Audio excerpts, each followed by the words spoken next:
A continuación, Al Pan Pan, las cosas como son.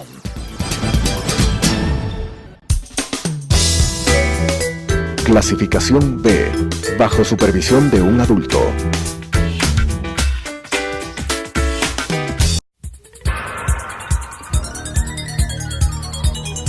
Las opiniones vertidas en este espacio por la producción y dirección del programa son de exclusiva responsabilidad de sus autores y de quienes intervienen en ellos.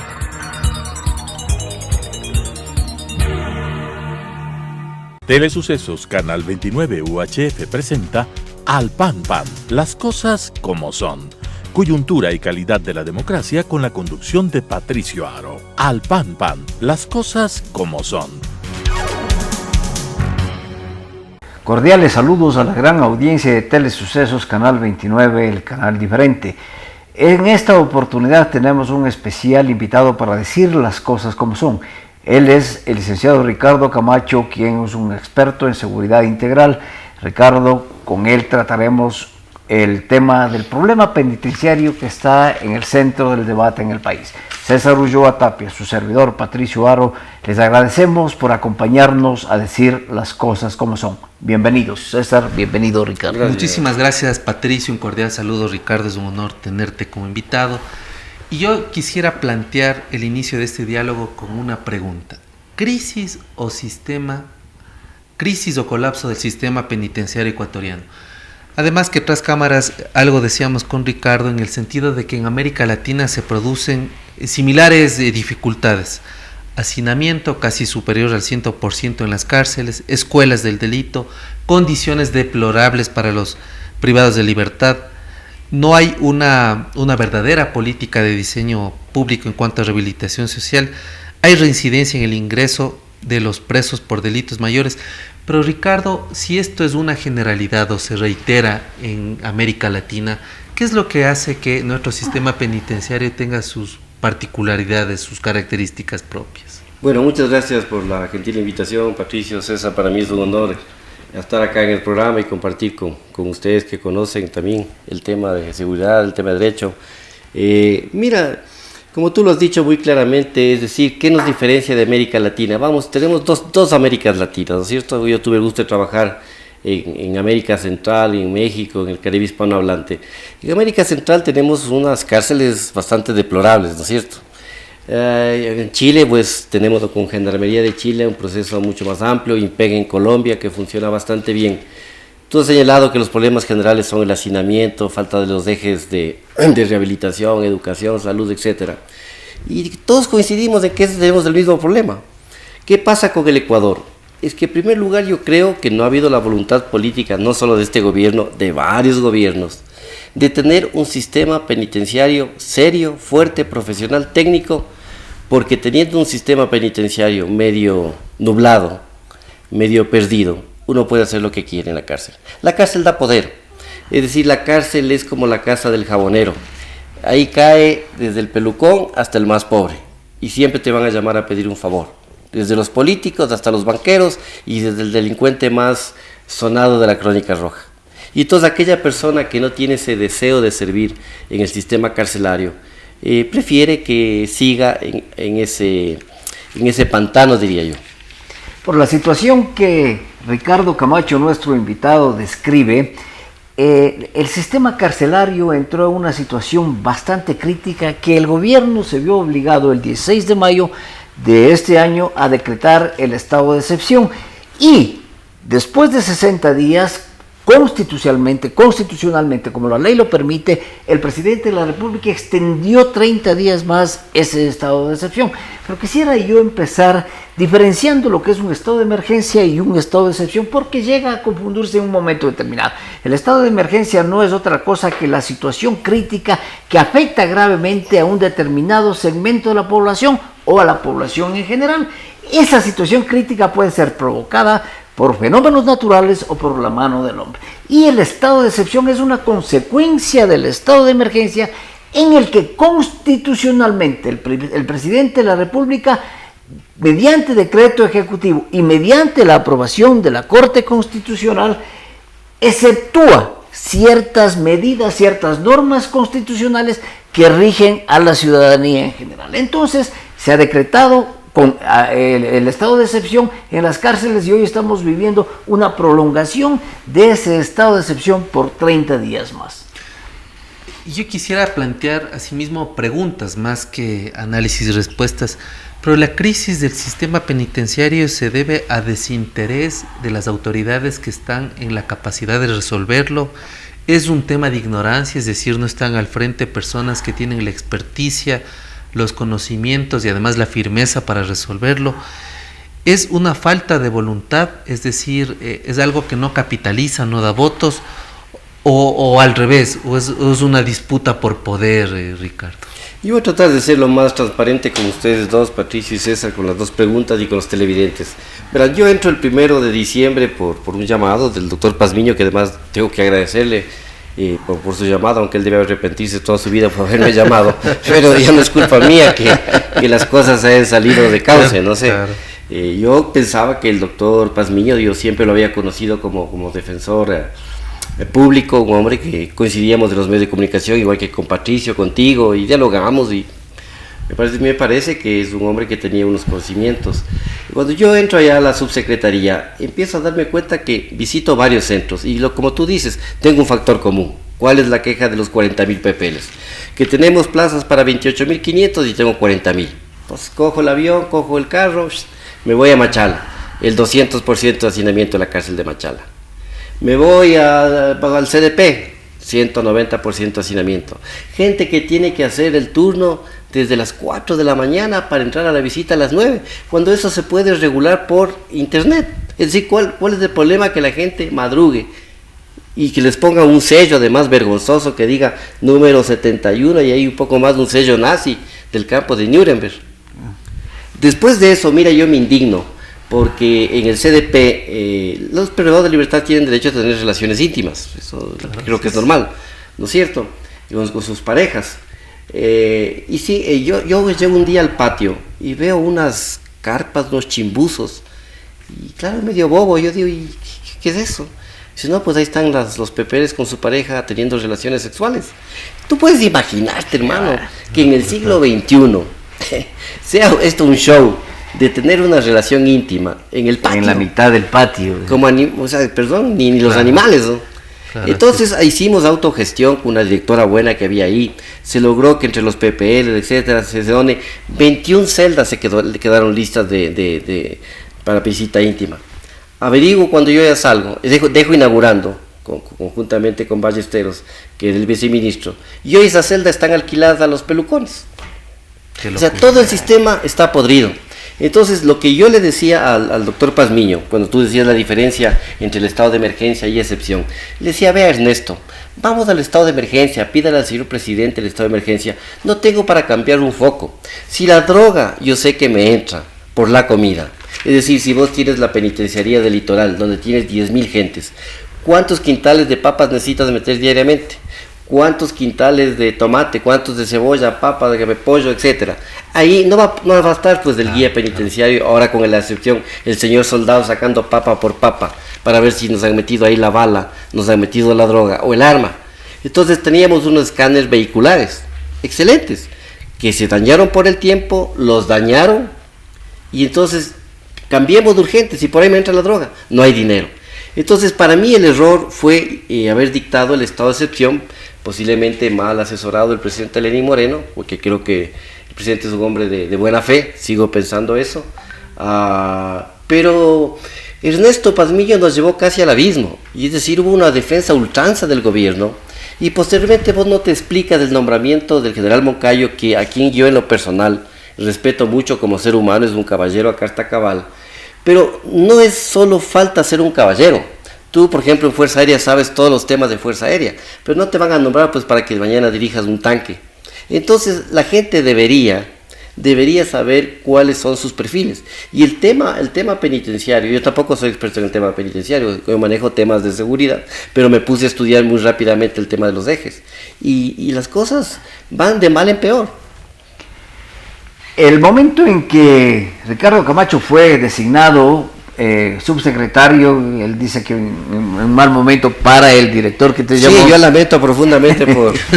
Fue importante porque es quien pone el dedo en la llaga y permite el ingreso de los medios de comunicación a los centros penitenciarios, y realmente la opinión pública pudo participar y ver en directo, en vivo y en directo, cuál era la situación del sistema de rehabilitación en el país, la situación desastrosa. Desde luego se vio que al interior había una serie de desorganización, había una serie de problemas. Se dijo que al interior, y se ratificó, existían mafias que, además de controlar el orden interno en los centros penitenciarios, dirigían también organizaciones delictivas hacia el exterior. Es decir, el momento que se pone ese dedo en la llaga, el país se entera, y como una consecuencia potencialmente vino el estado de emergencia y el estado de excepción, y se convoca también a las Fuerzas Armadas a participar en el proceso de seguridad de los centros penitenciarios, que es un tema que toparemos en lo posterior. Ahora, hay una serie de factores que indudablemente a nosotros nos ponen los pelos de gallina, en el sentido que a falta de una política adecuada de rehabilitación social, por ejemplo,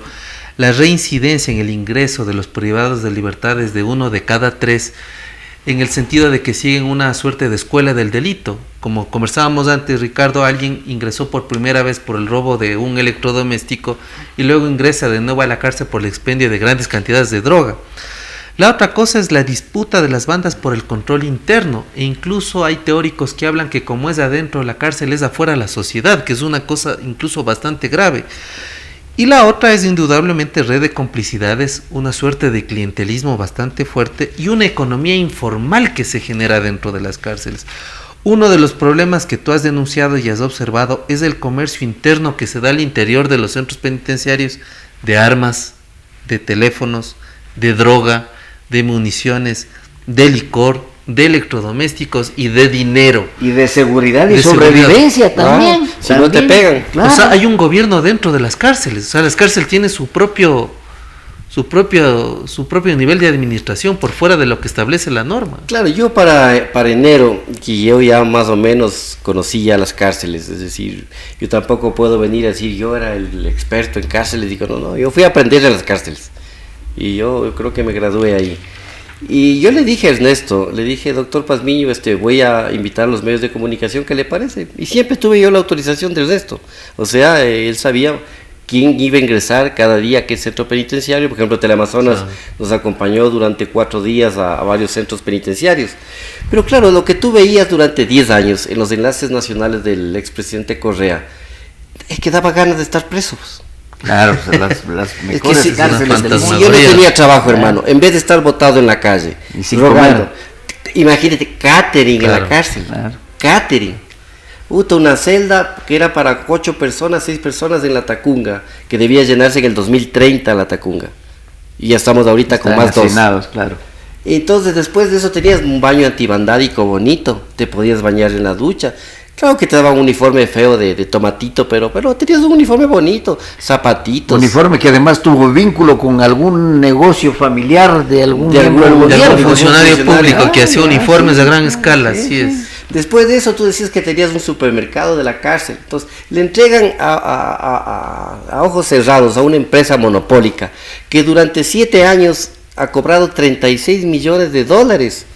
Durante 7 años, y todavía siguen, hasta el instante que hay este programa, le seguimos pagando 36 millones, 3 millones mensuales por la pésima comida de los presos. Después tenías el supermercado de la cárcel, que es entregado igual por 7 años. Ese monopolio de la comida, estás hablando de millones de dólares de facturación, claro, por lo menos.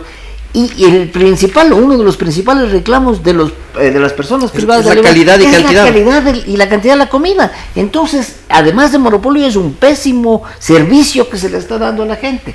Entonces, posiblemente por estas reacciones desde el interior de las cárceles, el general Moncayo también anunció la semana pasada al país que se iba a realizar un proceso de rehabilitación con el Ministerio de Educación, con el Ministerio de Salud, con el Ministerio de Bienestar Social, es decir, iniciar un proceso de rehabilitación. Me pregunto, ¿no existía ese proceso de rehabilitación anteriormente? No, sí existía, es decir, sería una mentira tampoco decir que el problema de Correa es que o le engañan o no sé qué. Ellos copian un modelo dominicano, es decir, llegar a las 3 regionales, a Turi, a la regional de Cotopaxi o a Guayaquil, son impresionantes. Es decir, vos te paras en la puerta y ves una masa de cemento, es impresionante. La roca. Sí, la roca. La roca es chiquita comparada con estas 3 regionales.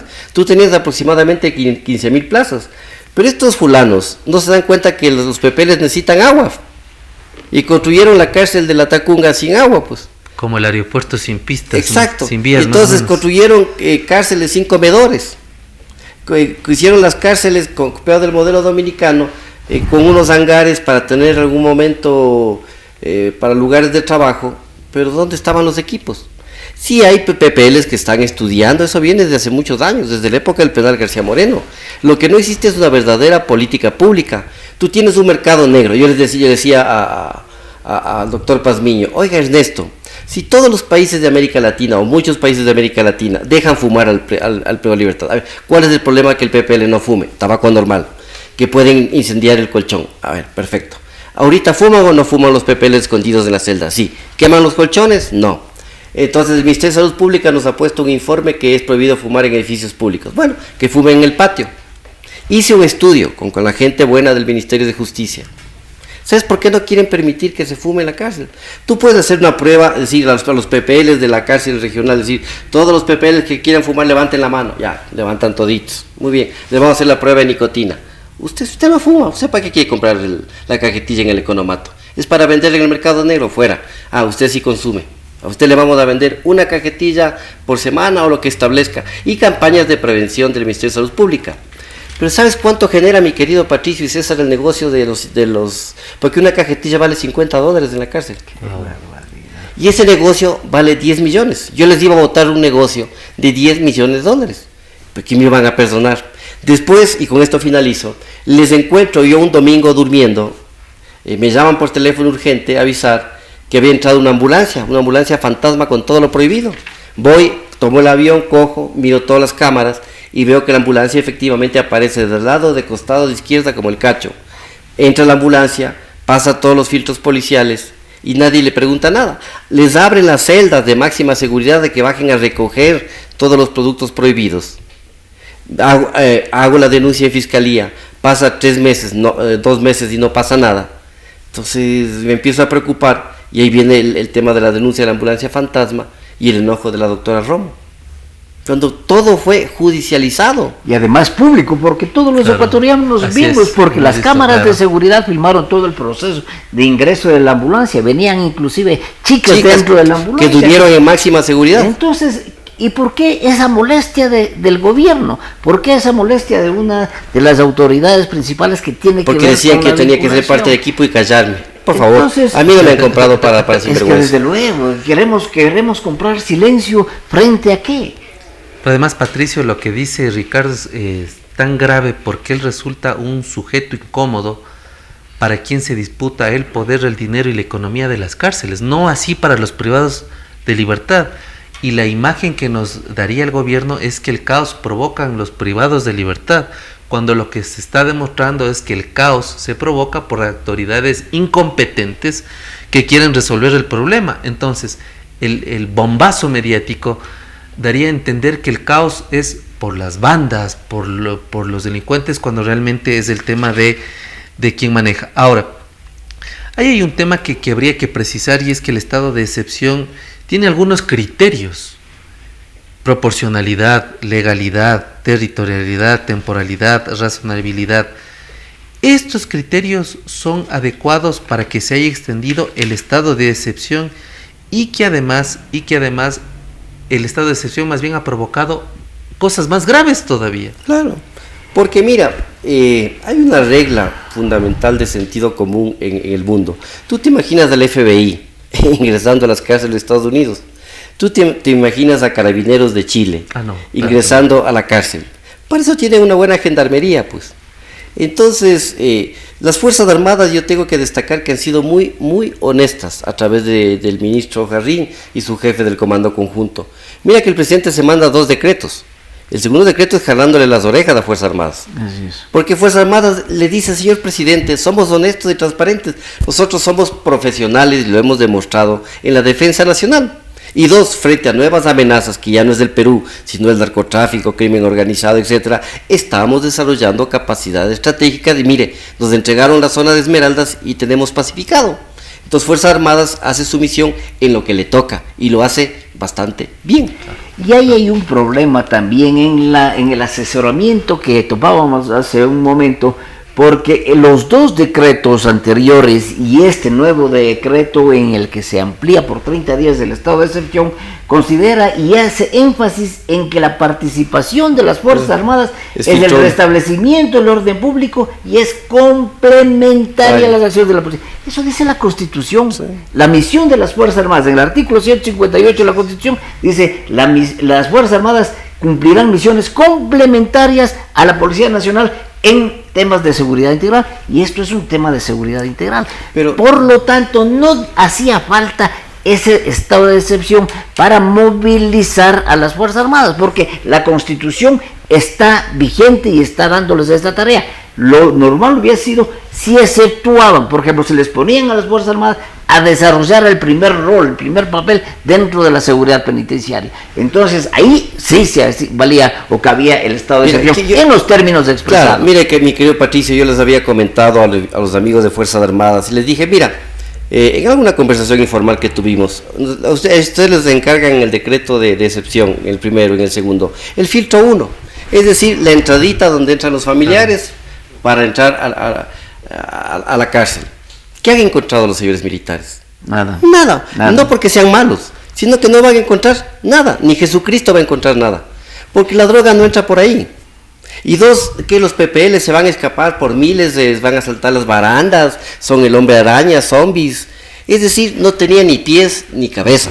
Pero hay que resaltar que los militares fueron muy honestos y transparentes. En el estado de excepción se han dado una serie de crímenes cuando rodó una cabeza inclusive de algún privado de la libertad. Pero muy poderoso. Y jugaron fútbol con esa cabeza, entiendo yo. Pero no era un PPL cualquiera, era el cubano. Y en la ampliación del estado de excepción se produce el amotinamiento en la cárcel de la Tacunga. Secuestran a los del GIR. Entonces, secuestraron a los del GIR y atacaron a 40 policías en otro centro penitenciario. En Puerto Viejo. Es decir, el estado de excepción no está causando los efectos que se requiere. Y la pregunta que nos hacemos los ecuatorianos, y también lo que decía César, es que es la autoridad, las autoridades que ejercen, los que provocan este tipo de cosas, o desde el interior mismo se está desarrollando todo este malestar que genera muertes, asesinatos y amotinamientos como de esta semana. Es que Patricio y César, ¿quién captura? No puede cuidar la cárcel. Esto es completamente claro. Mira, el incidente que tuvimos ayer en el amotinamiento en estos días en La Tacunga, con los dos privados de libertad muertos, el famoso Suzuki y el señor policía herido, que lamento profundamente y espero su próxima recuperación. Tú no puedes entender que el Suzuki, a ver, un juez laboral dice, el señor no puede estar en una máxima especial. Primero se crea una máxima especial sin el marco de la ley. Es decir, la primera vez que la policía decide crear máxima especial, dice, yo voy a unir choneros con gorras con cubanos con nietas con latinquín. Ellos pensaron que el arca de Noé sí existió. Noé pues sí pudo reunir tigres con cebras con leones, porque con Noé se pasaban tranquilos, pues. Cuando ya Noé llegó a tierra firme, los animalitos salieron y siguieron matándose ya como es la humanidad. Pero acá tú no puedes hacer eso, hermano, pues ¿cómo vas a unir a bandas? Entonces el Ecuador lo que sí tiene que tener es una máxima especial. Mira, ¿cómo Correa no pensó, o su gobierno, si se gastaron tantos decenas, 200 de millones de dólares? A ver, de una población de 40,000, dígame, ¿cuántos enfermos psiquiátricos tenemos? Un yango que por ahí me anda matando ya a 5 privados de libertad. Ya no es normal, pues, ya está tocado el cerebro, pues. Entonces a él no le puedo poner en máxima, porque en máxima me sigue matando. Entonces tengo que ponerle ya en un área psiquiátrica. que es lo que el gobierno llama ahora una máxima especial. Pero la primera vez ellos cogieron los nombres, Patricio, Ricardo y César, como son los más molestosos de la cárcel, pero claro, identificaron que tú eras chonero, él era cubano y yo era de los Nietas. El cubano, ¿a quién lo matan? No es que era un PPL cualquiera, yo lo conocía el cubano. El cubano era uno de los hombres más poderosos de la cárcel, que manejaba el negocio de narcotráfico y había sido, dicen, el heredero de Gerard. El Pablo Escobar ecuatoriano que está en Estados Unidos detenido. Nada más y nada menos. Cuando yo lo quiero transferir al cubano, yo lo encuentro en Guayaquil, en la regional, y pregunto y digo, ¿y en esta celda quién está? El cubano. ¿Y qué es cubano? Digo, no señor, es jale del cubano. Ya explíqueme en qué es Poveda. Ya entendí. Entonces digo, bueno, que se vaya Máxima, ¿qué hace aquí? No, porque si usted le manda a Máxima, él no dura 2 minutos vivo, porque quien tiene el control en máxima seguridad son los choneros. Entonces hay que tenerlo en transitoria y aquí el tipo no molesta, está tranquilo y está bien custodiado. Mira, estaba. Y después extrañamente se les ocurre mandarle al cubano a que muera. Y claro, el mensaje que le da, que da el crimen organizado, dice, yo no solo me doy el lujo de matar a un PPL, le mato al jefe de la banda contraria, le tiro del 3er piso, le corto la cabeza y juego pelota.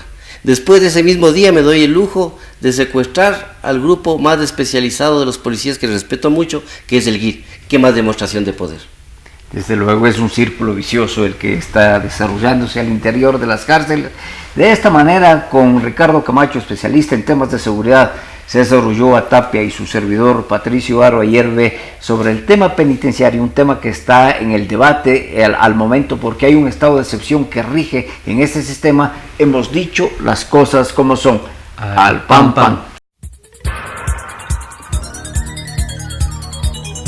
Las opiniones vertidas en este espacio por la producción y dirección del programa son de exclusiva responsabilidad de sus autores y de quienes intervienen en ellos.